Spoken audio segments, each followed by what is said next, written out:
Welcome to Weird History Podcast. I'm your host, Ben Carter. In the heart of England, nestled amidst its rolling hills and babbling brooks, lies the quaint town of Ely, a place steeped in history and tradition. Ely, however, is not your typical English town. It has an intriguing past that is intertwined with an unlikely creature, the eel.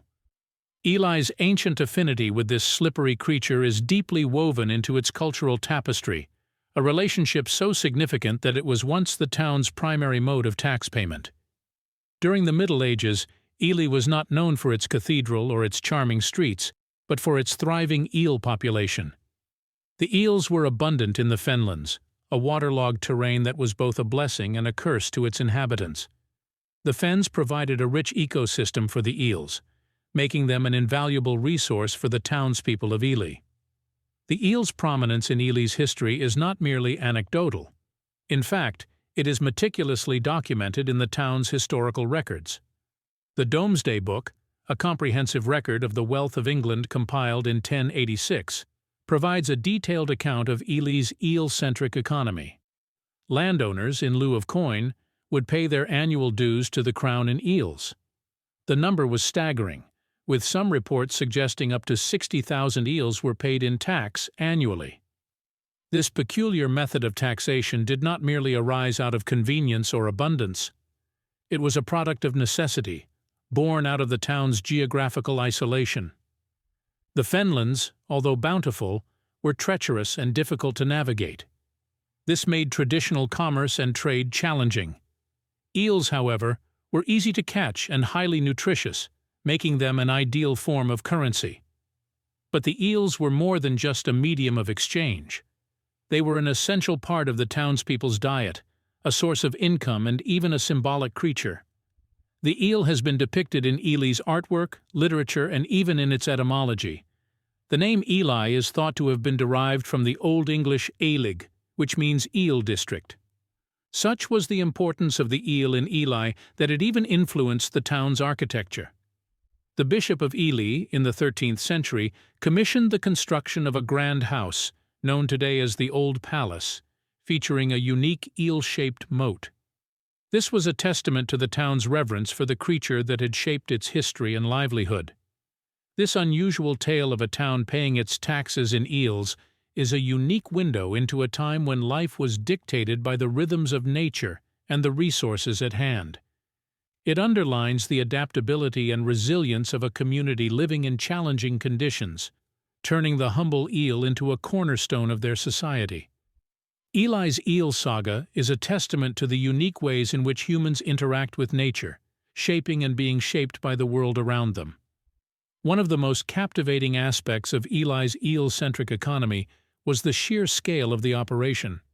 Imagine, if you will, the logistics involved in the collection of tens of thousands of eels. It was no small task. Eel catching was a profession in itself, with several families in Ely making a living through this trade. They used traditional eel traps known as bucks, woven from willow. These contraptions were strategically placed in the waterways during eel migration seasons and could trap hundreds of eels at once. The eels were then bundled into sticks, each containing 25 eels, and were stored in eel houses. These were specially constructed dark and damp buildings where the eels could be kept alive until they were needed. Some of these eel houses still stand in Ely today, a testament to the town's unique history. In the absence of a standardized currency, the value of an eel fluctuated with the seasons and the catch. During the peak eel migration season, when the rivers were teeming with eels, their value would drop. Conversely, in the lean months, an eel could fetch a handsome price. One of the most intriguing aspects of this eel economy was the system of taxation. The crown's tax collectors, appointed by the king, would travel to Ely to collect the annual dues. They would then count and measure the eels, ensuring that the right amount was paid. Any shortfall in the payment could result in severe penalties, including the confiscation of land. The tax collectors faced their own challenges.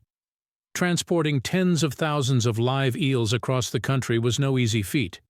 They had to ensure that the eels remained alive and in good condition during the journey back to the king's storerooms. A poor delivery could lead to a devaluation of the eel tax, causing financial loss to the crown. Yet, despite the logistical difficulties and the occasional disputes over the value of eels, the system endured for centuries. It was a testament to the resilience and ingenuity of the people of Ely. They had managed to create a functioning economy and a system of governance based on a resource that was literally swimming around them.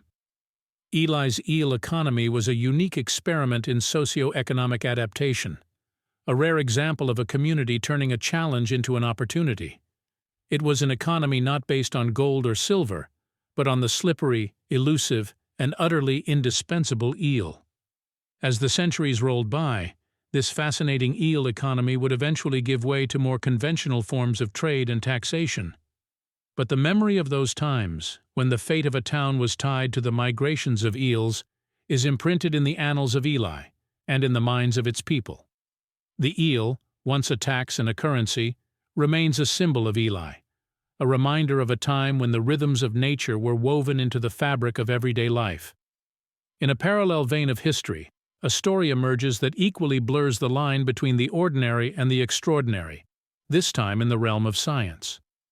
We turn our attention to the Soviet Union of the 1920s, where the eccentric and ambitious biologist Ilya Ivanovich Ivanov embarked on a project as audacious as it was controversial. His goal?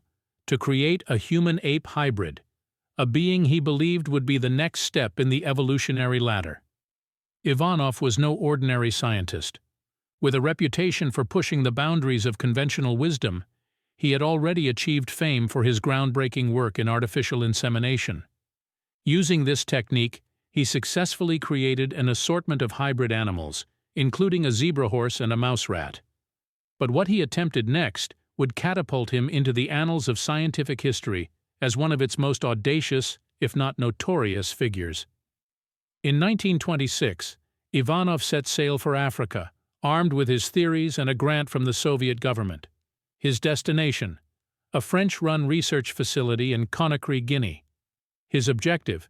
To artificially inseminate chimpanzees with human sperm and, should the experiment succeed, raise the resulting offspring as a human child. The idea was met with a mixture of intrigue and revulsion.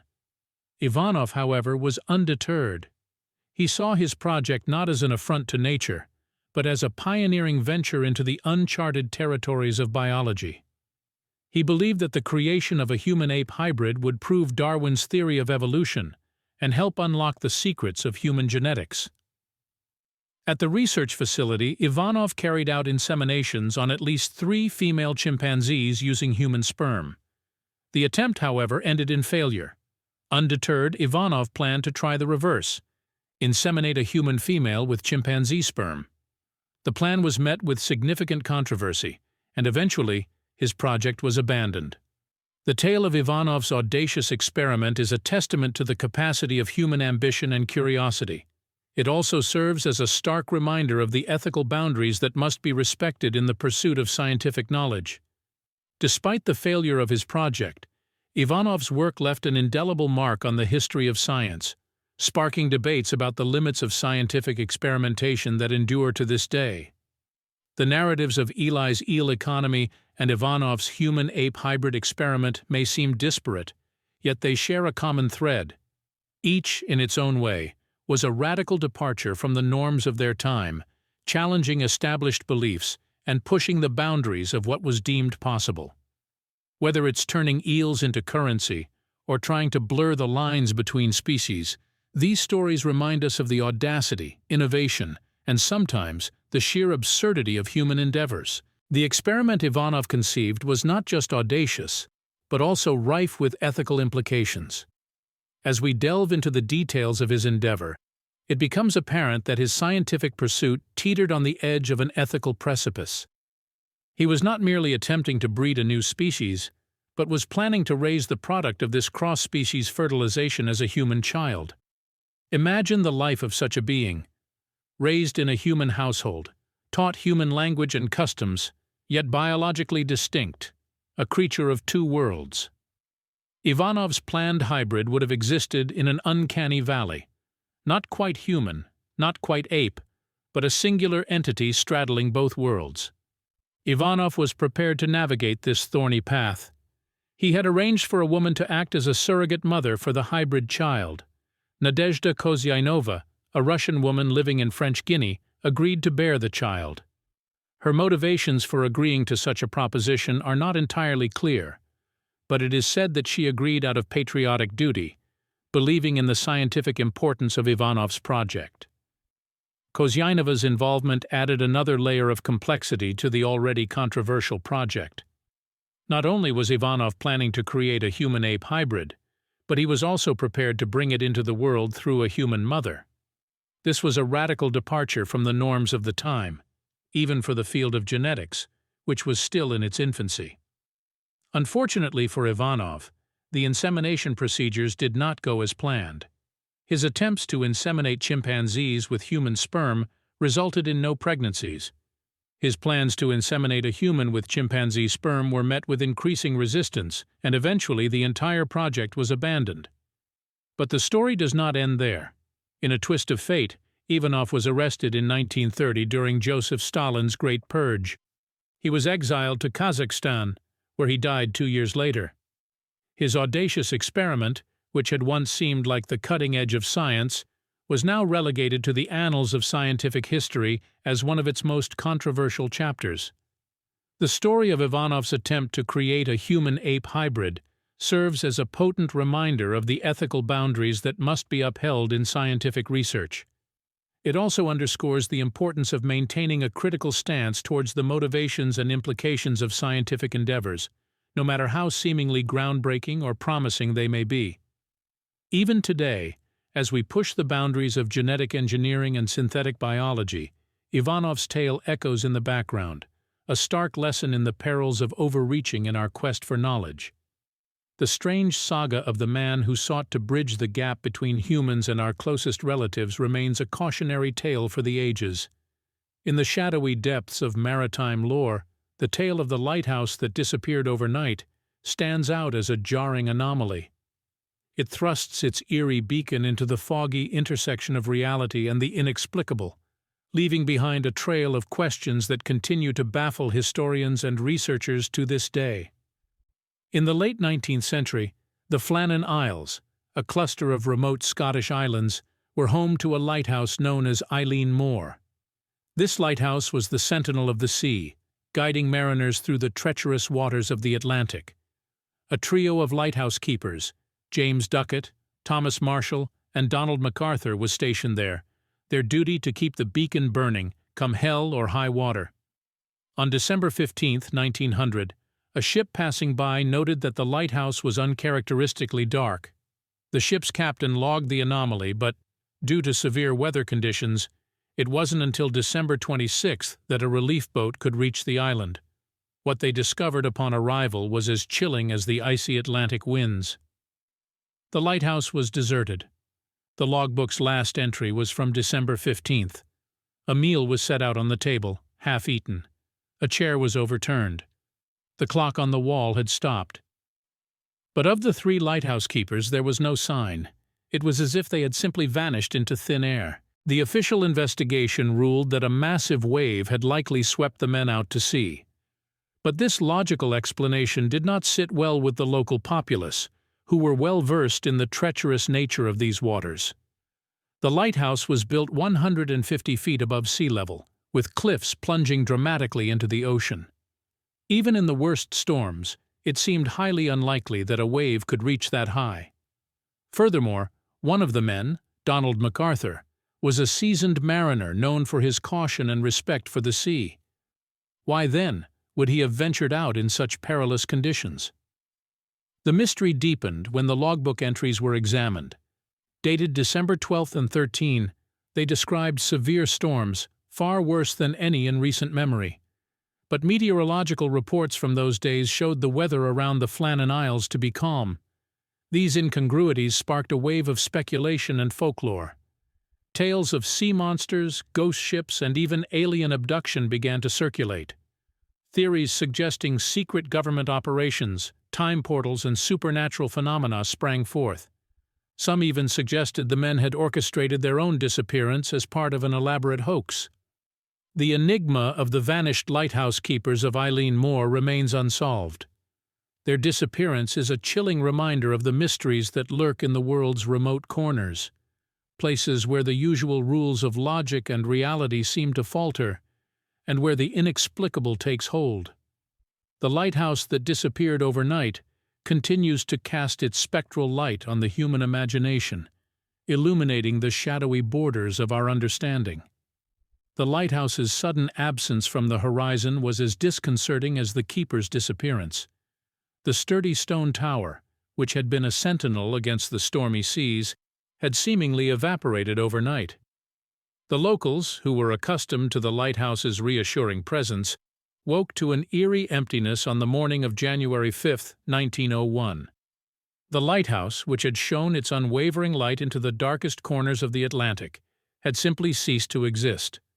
The spot where the lighthouse once stood was now a vacant expanse, a raw wound in the landscape. The only remnants of the once proud structure were fragments of stone and metal, scattered as though discarded by an indifferent hand.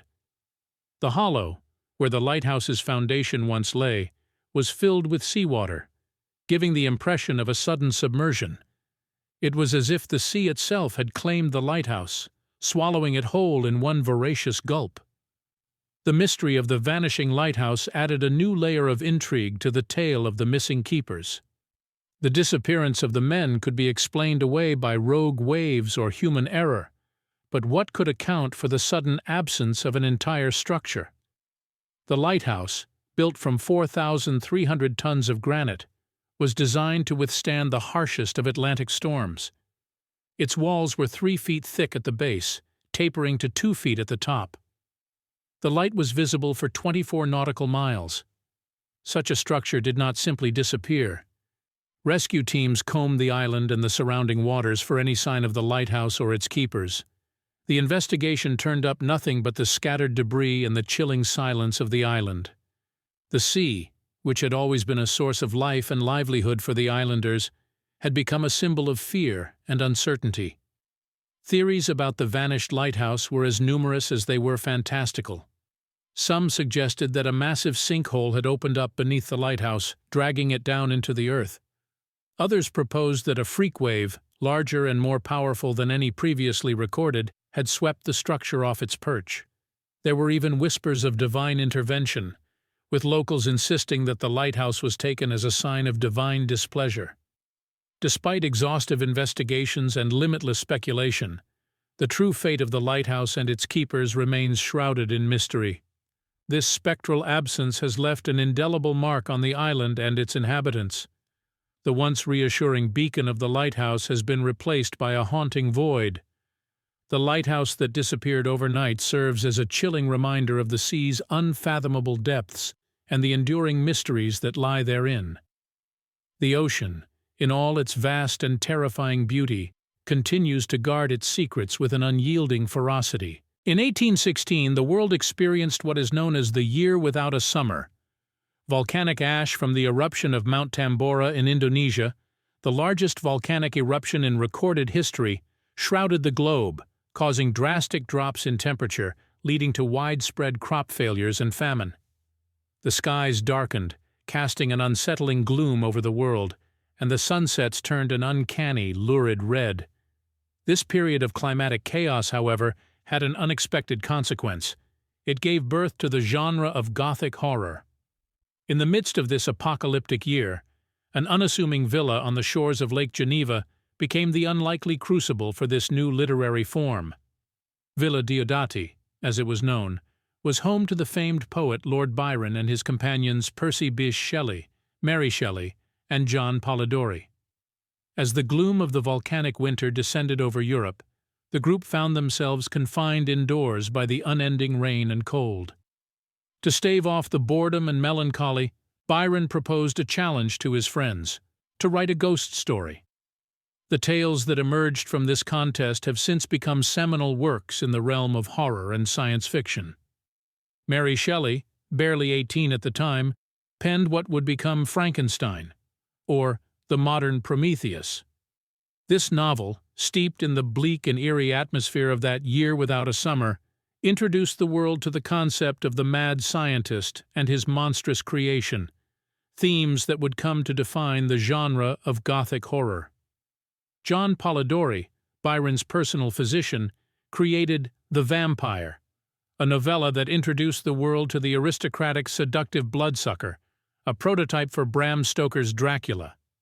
These narratives, both born from the darkness of the Tambora-induced climate anomaly, were soaked in the dread, the uncanniness, and the existential terror that had gripped the world during that catastrophic year.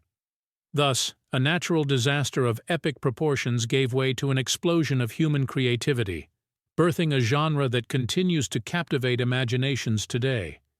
It is a testament to the power of the human spirit to harness the most devastating events and transform them into a wellspring of artistic expression.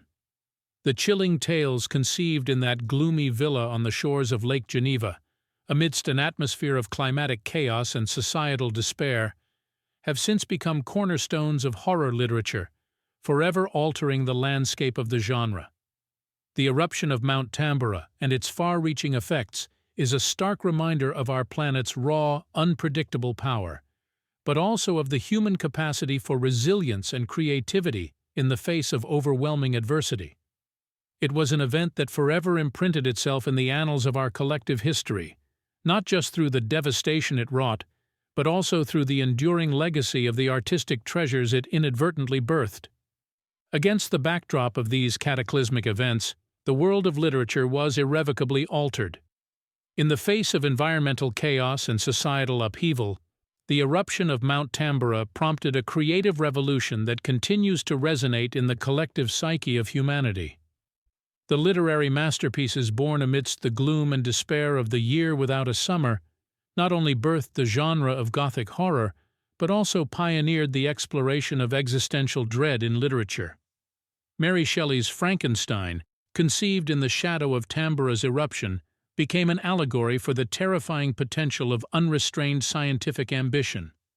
It was a novel that tapped into the pervasive fear and uncertainty of the time, presenting a narrative that questioned the very nature of humanity and the ethical limits of scientific progress. The monstrous creation of Dr. Victor Frankenstein, a grotesque yet tragically misunderstood figure, served as a chilling metaphor for mankind's hubris and the potential consequences of tampering with the natural order.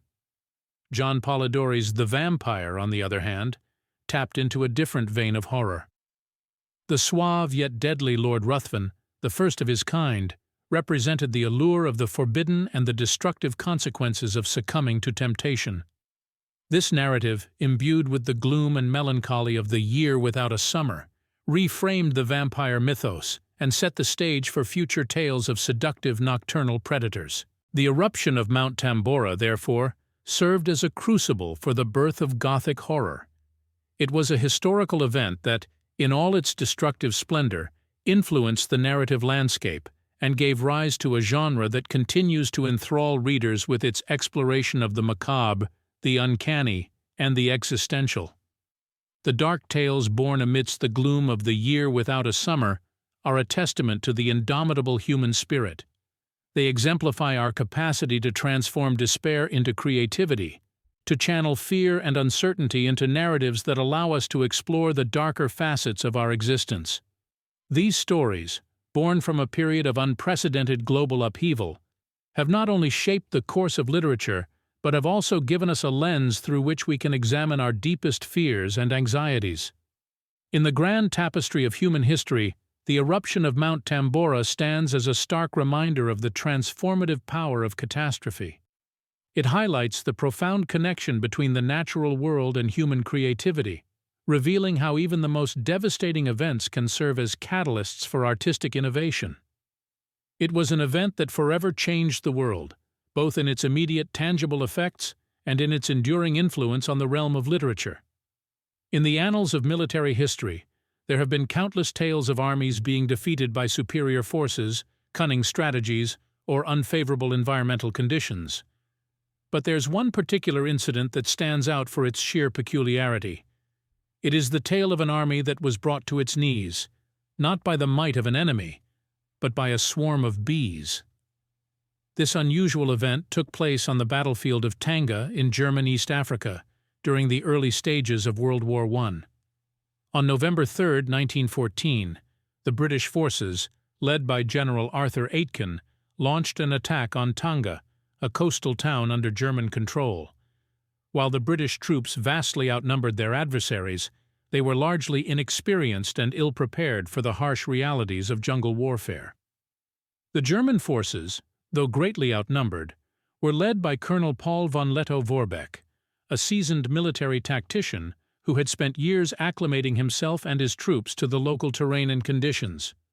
When the British troops advanced towards the German line, they unwittingly disturbed a massive swarm of African bees. The onslaught of bees was indiscriminate, attacking both the British and German soldiers. However, the German troops, familiar with the ferociousness of these insects, had learned to lie still and silent when the bees attacked, thereby minimizing their distress. The British troops, on the other hand, panicked and retreated, leaving their artillery behind. The bee attack was so intense that it completely disrupted the British assault. The retreat turned into a chaotic rout as soldiers scrambled to escape the stinging fury of the bees. The British forces lost their cohesiveness and discipline, making them easy pickings for the German counterattack. By the end of the two-day battle, the British forces suffered heavy casualties and were forced to withdraw, leaving Tanga in German control. The Battle of Tanga serves as a stark reminder of the unpredictability and harshness of warfare.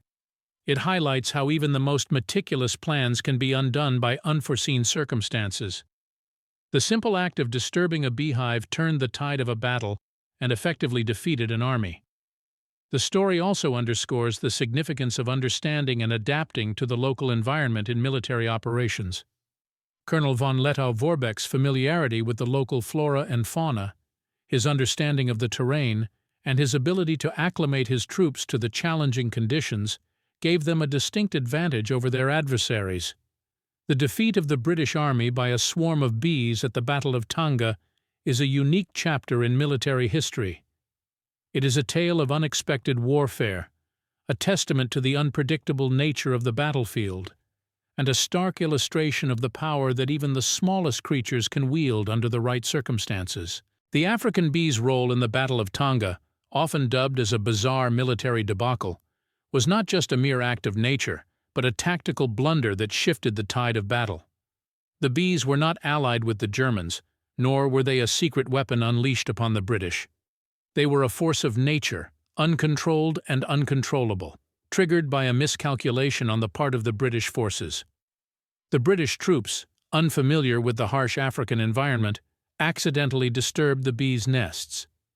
The resulting onslaught was swift, unstoppable, and indiscriminate. The bees did not recognize uniforms or sides. They saw only a threat and responded with a ferocity that sent seasoned soldiers into a panic. The soldiers, trained for combat against human adversaries, were ill-equipped to handle the onslaught of thousands of furious bees. Their weapons, their artillery, their training, none of it was of any use against this tiny yet formidable enemy. The British troops, in their desperate attempts to escape the stinging fury of the bees, lost their formation and discipline. This chaos enabled the German forces to launch a counterattack, leading to heavy casualties on the British side. The sight of the battlefield post the bee attack was surreal, to say the least. Discarded weapons, abandoned artillery, and the wounded and the fallen scattered across the field painted a grim picture.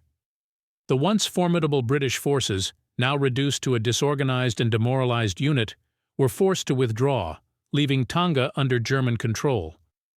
The Battle of Tanga is a stark example of how unexpected factors can play a critical role in warfare. It showcases the importance of understanding one's environment and adapting to it. It also serves as a reminder of the power of nature, how even the smallest of creatures can wield immense power under the right circumstances. The Battle of Tanga, where an army was effectively defeated by bees, remains an unparalleled event in military history. It's a story of unexpected warfare, of the unpredictable nature of the battlefield, and of the tremendous power that even the smallest creatures can wield when provoked. It's a story that emphasizes the importance of planning, knowledge of the local environment, and above all, respect for the forces of nature. This peculiar event in the annals of military history continues to inspire and intrigue historians, military strategists, and nature enthusiasts alike. It stands as a testament to the power of nature and serves as a stark reminder of the unpredictability and harsh reality of warfare. Thanks for listening. This has been another episode of Weird History Podcast. If you enjoyed today's episode, be sure to follow us wherever you listen to podcasts. And if you'd like to support the show, subscribe to Weird History Podcast on Spotify. Subscribe now.